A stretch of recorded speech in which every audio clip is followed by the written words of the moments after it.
Hello बच्चों, MS चंदन carry के digital class में आप सबों का स्वागत है। इसके लास्ट क्लास में हम लोग कोशिका के बारे में जाने थे। पादप कोशिका, जंतु कोशिका।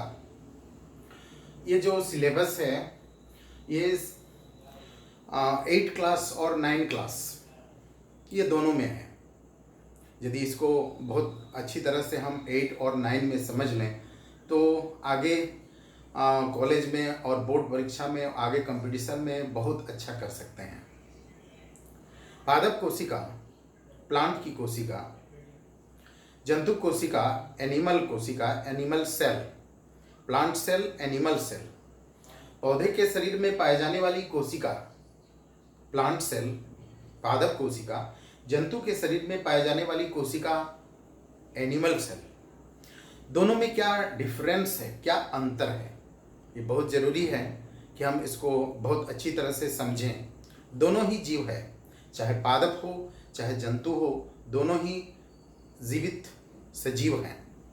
इसमें कुछ फर्क होता है जिसके आधार पर हम उसको दोनों अलग अलग भाग में बांटते हैं। पादप कोशिकाओं में कुछ इस तरह की संरचना पाई जाती है जो जंतु कोशिका से अलग होने के कारण उसको अलग करते हैं और फिर उसको हम अलग श्रेणी में रखते हैं। तो बेसिक क्या फ़र्क है, सबसे पहले ये जानें। जो पादप हैं वो ज़्यादातर स्वपोषी होते हैं। स्वपोषी होते हैं इसका मतलब वो अपना भोजन खुद बनाते हैं प्रकाश संश्लेषण की क्रिया के द्वारा। वो अपना भोजन प्रकाश संश्लेषण के द्वारा खुद बना सकते हैं, अपने बना सकते हैं, अपना भोजन खुद सिंथेसाइज करते हैं, जिसके कारण वह स्वपोषी ऑटोट्रॉप्स कहलाता है या ऑटोट्रॉफिक ऑर्गेनिज्म कहा जाता है। जितने भी हरे पौधे हैं, बाकी अन्य जो जीव हैं जिसमें फोटोसिंथेसिस नहीं होता है, वो जो हैं वह विषमपोषी कहलाते हैं।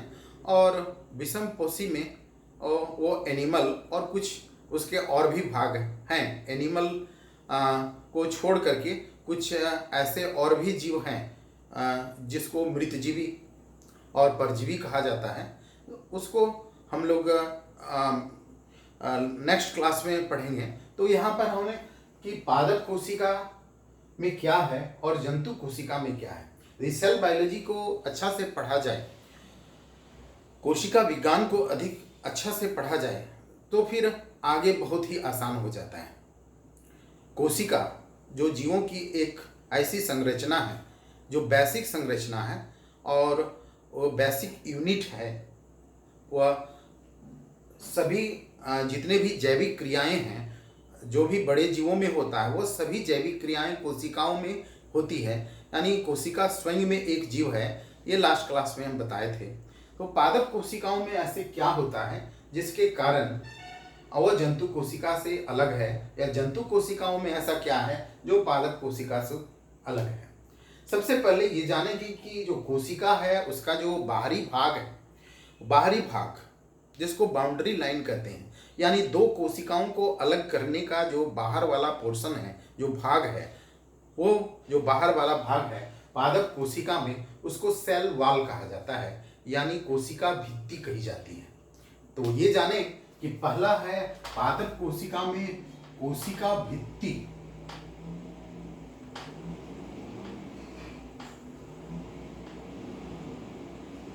सेल वॉल जो कोशिका का सबसे बाहरी भाग। इसी में जंतु कोशिका में देखेंगे, जो जंतु कोशिका का सबसे बाहरी भाग है उसको कोशिका झिल्ली या प्लाज्मा झिल्ली कहा जाता है। दोनों में कुछ भी हम बोल सकते हैं, जिसमें कोशिका झिल्ली,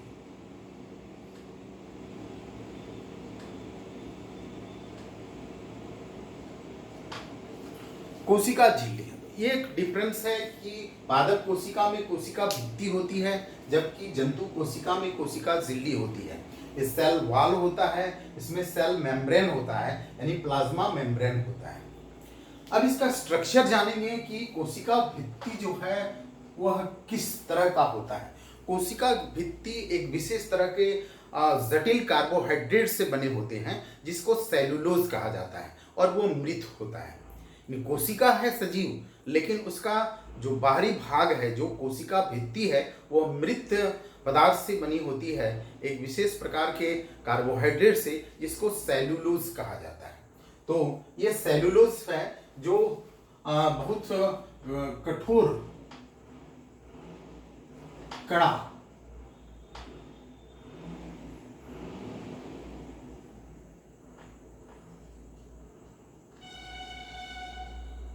आवरण कोशिका भित्ति की होती है।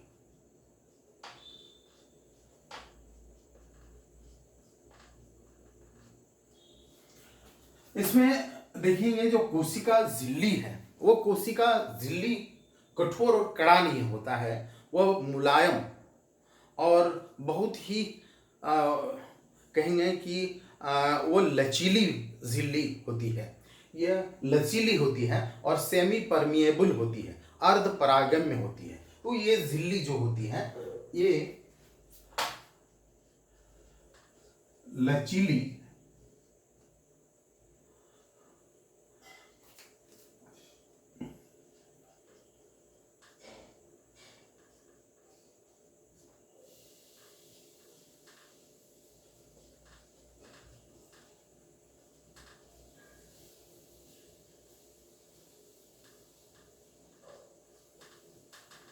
लचीली कोमल अर्ध परागम्य झिल्ली है, जो कि कोशिका जंतु कोशिका में जो कोशिका झिल्ली है, जबकि कोशिका भित्ति कठोर कड़ा आवरण कोशिका भित्ति की होती है। ये डिफरेंस हम लोग जाने कोशिका भित्ति और कोशिका झिल्ली की। कभी भी कोशिका भित्ति कोई जंतु कोशिका में नहीं होगा। तो ये एक बहुत ही मेजर डिफरेंस है पादप कोशिका और जंतु कोशिका में। ये भी हम जानते हैं, इसको कर सकते हैं, जो कोशिका भित्ति होती है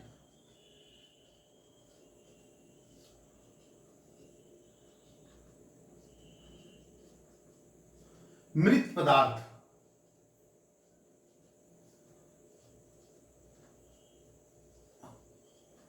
सेलुलोज की बनी होती है।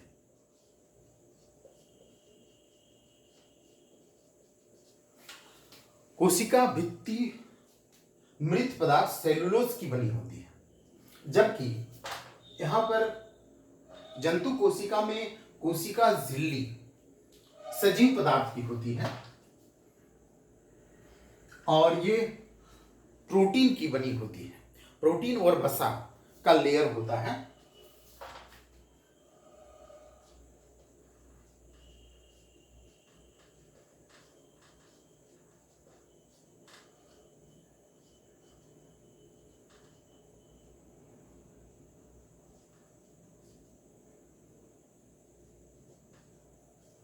सजीव परत कोशिका झिल्ली की होती है।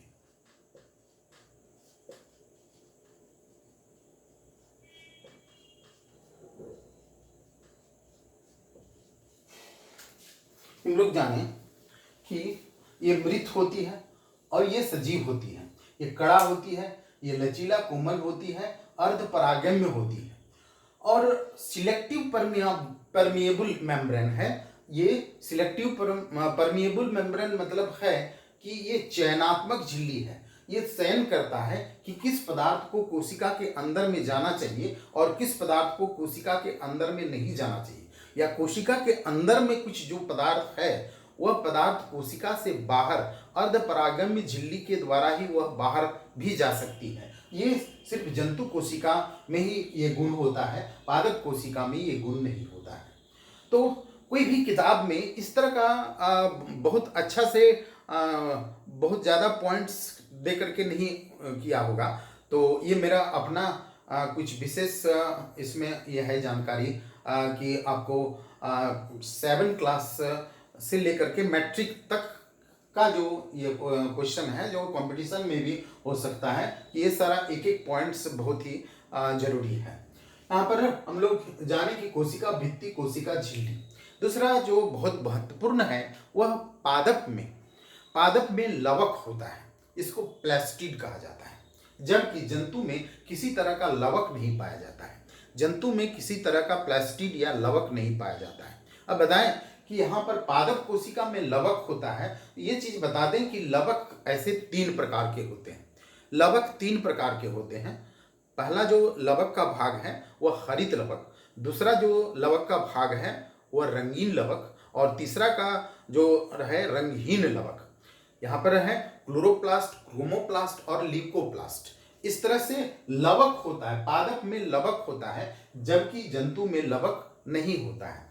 दूसरी बात करेंगे कि कुछ ऐसे पादप हुए जो जिसमें अलग अलग तरह के भाग में अलग अलग तरह का लवक होता है। यहाँ पर पौधे का पत्तियों में, पौधों के पत्तियों में जो लवक होता है वह हरित लवक होता है, जिसको क्लोरोफिल कहा जाता है, जिसकी सहायता से पौधे प्रकाश संश्लेषण की क्रिया करते हैं। इसके अलावा फूल में अलग अलग तरह का रंग होता है, इसलिए इसमें रंगीन लवक पाया जाता है, इसको क्रोमोप्लास्ट कहा जाता है। जड़ों में कोई रंग नहीं होता है विशेष तरह का, इसलिए ज्यादातर जड़ों के अंदर में जो लवक पाया जाता है ये ल्यूकोप्लास्ट पाया जाता है। तो यहाँ हम जाने कि पादप में लवक होता है, जंतु में किसी तरह का लवक नहीं पाया जाता है। तो ये लवक उपस्थित होता है, लवक एवं हरित लवक। हरित लवक लवक का ही भाग है।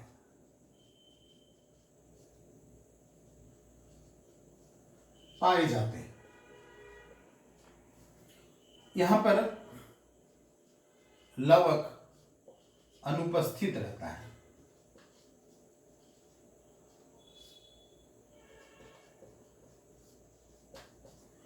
लवक अनुपस्थित रहता है, किसी तरह का कोई लवक नहीं है।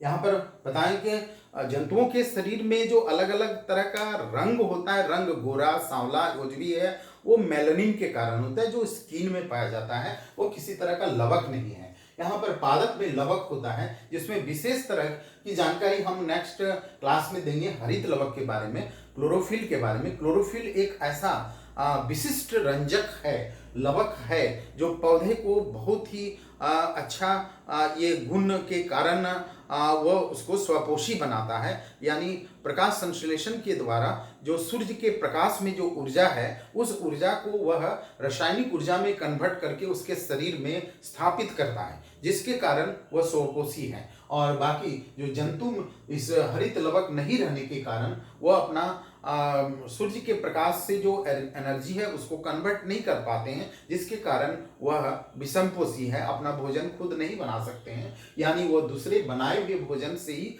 वह अपना काम चलाते हैं, या वो दूसरे का भोजन को ग्रहण करके वह अपना पोषण करते हैं। तो इस तरह से हम लोग जाने। और नेक्स्ट कुछ और इसमें हम लोग जाने कि पादप कोशिका में और क्या होता है। पादप कोशिका में इसके अलावा यहाँ पर बोले जंतु कोशिका में और पादप कोशिका में, पादप कोशिका का जो साइज होता है यानी आकार होता है वह ज्यादातर अनियमिताकार होता है, और उसके केंद्रक के बाहर यानी कोशिका भित्ति के सामने, यानी बीच में नहीं, सेंटर को छोड़ करके उसके किनारे में केंद्रक पाया जाता है, न्यूक्लियस पाया जाता है, जो कि सिर्फ पादप कोशिका में होता है। जबकि जंतु कोशिका में जो न्यूक्लियस होता है यानी केंद्रक होता है, केंद्रक के बारे में हम लोग बाद में नेक्स्ट क्लास में पढ़ेंगे। केंद्रक विशेष तरह का एक संरचना है, जिसको कोशिका में उसको हम लोग अंगक कहते हैं, ऑर्गेनल्स कहते हैं। या हम बता दें कि जो भी जंतु या पौधे हैं जो बहुकोषीय हैं उसमें अंग पाए जाते हैं, ऑर्गन पाए जाते हैं। जबकि जो कोशिका है, जो कोशिका के अंदर में जो कोशिका द्रव्य होता है उसमें जो छोटी छोटी संरचनाएं हैं वो ऑर्गेनल्स कहलाता है, अंगक कहे जाते हैं या कोशिकांग कहे जाते हैं। तो विशेष प्रकार के कोशिकांग है केंद्रक, न्यूक्लियस, जो पूरे कोशिका का कंट्रोल रूम कहा जाता है। नियंत्रण कक्ष कहा जाता है, जिसमें कोशिका के अंदर जो विभिन्न तरह की जैव प्रक्रियाएं हो रही है उसकी सारी एक्टिविटी, सारी प्रक्रियाओं का वो नियंत्रण करती है, वो केंद्रक है। वो केंद्रक किनारे पाया जाता है, जबकि जंतु कोशिका में केंद्रक बीच में पाया जाता है। एक हम लोग जाने कि केंद्रक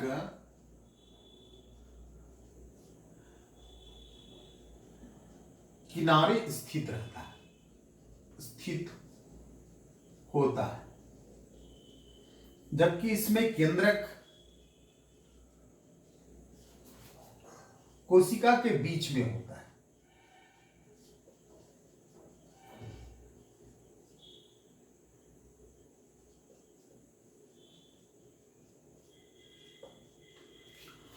नेक्स्ट और एक पॉइंट, बहुत सारा पॉइंट्स बता सकते हैं, लेकिन कम से कम 5 पॉइंट्स याद रखेंगे। 6 पॉइंट्स हम अभी दे रहे हैं, तो यदि 6 पॉइंट्स में आप शॉर्ट क्वेश्चन है तो 3 पॉइंट्स भी लिखेंगे तो बहुत है। यदि वो लॉन्ग टाइप क्वेश्चन है तो 5 पॉइंट्स कम से कम लिखेंगे तो फुल मार्क्स आपको मिलेगा। तो 6 में छठा जो पॉइंट है, पादप कोशिका में और क्या हो सकता है, क्या पाया जाता है। तो पादप कोशिका के अंदर कोशिका द्रव्य में बहुत बड़ी बड़ी रिक्तिकाएं, वैक्यूल्स पाए जाते हैं।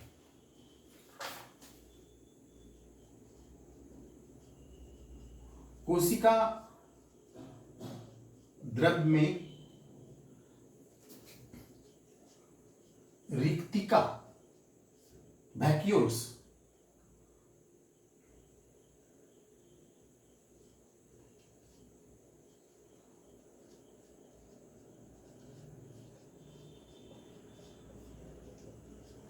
यहां देखेंगे कि रिक्तिका अनुपस्थित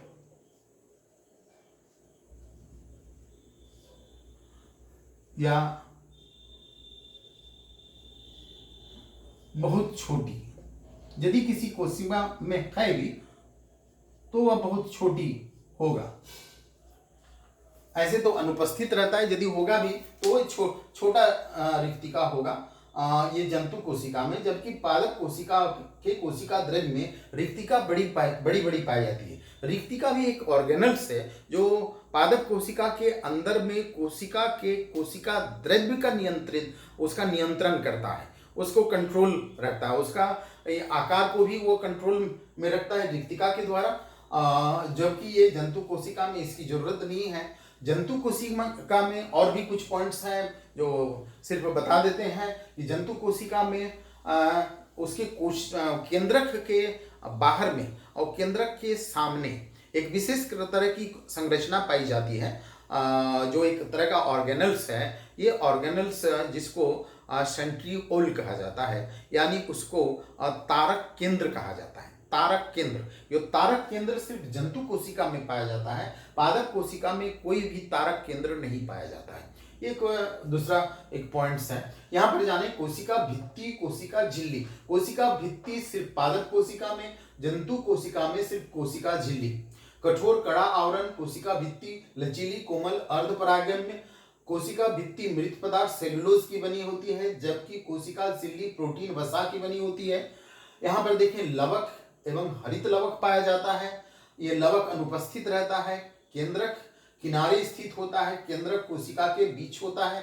कोशिका द्रव्य में रिक्तिका बड़ी बड़ी पाई जाती है, जबकि रिक्तिका अनुपस्थित होता है पादप कोशिका में। इस तरह से पादप कोशिका, प्लांट सेल और एनिमल सेल को हम उसका अंतर, उसका डिफरेंस हम बता सकते हैं। उसमें एक एक जो पॉइंट है बहुत ही इंपॉर्टेंट है। इसी से सारा जो मल्टीपल चॉइस क्वेश्चन है ये भी अराइज होगा, फिल इन द ब्लैंक्स है वो भी अराइज होगा। इसके अलावा जो लॉन्ग टाइप और शॉर्ट टाइप क्वेश्चन है वो भी बनेगा इसी से। यदि हम इसको अच्छी तरह से जान लें तो 7 क्लास से लेकर के +2 तक के बच्चों को कोई दिक्कत इसमें नहीं होगा। Thank you.